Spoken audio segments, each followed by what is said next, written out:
Қайырлы күн қыздар, бүгін сіздерге жұмсақ жеті шелпектің және де бауырсақтың рецептін ұсынғым келіп отыр.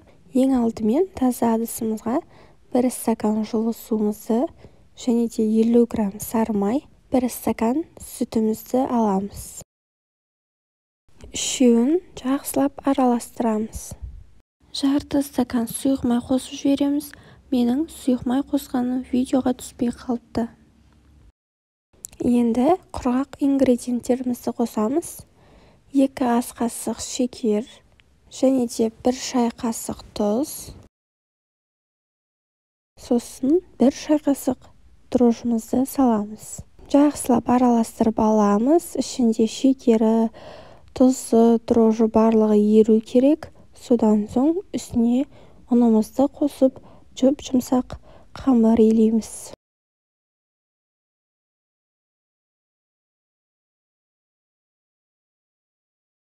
Қамырымыз көтерілгеннен кейін тағы да бір қайтарып илейміз. Осымен менің қамырым екінші рет көтерілді.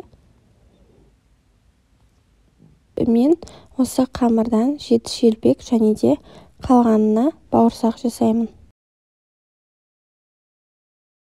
Ең алдымен шелпегімізді жасап аламыз. Осылай екі жағын ұндаймыз. Сосын оқтаудың көмегімен домалақ етіп жайып аламыз.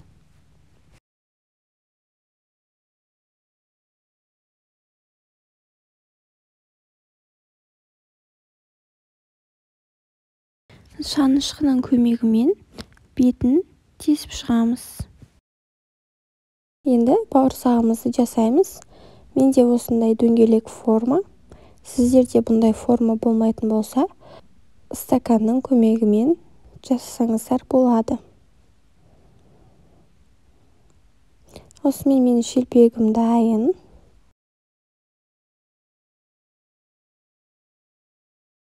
Қызып тұрған майға қамырымызды салып, шелпегіміздің екі бетін қызартып, жақсылап пісіріп аламыз.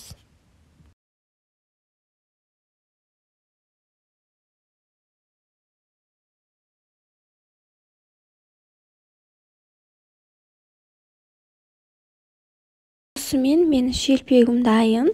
Міндетті түрде осы рецептпен жасап көріңіздер. Жұмсақ өте дәмді болып шығады.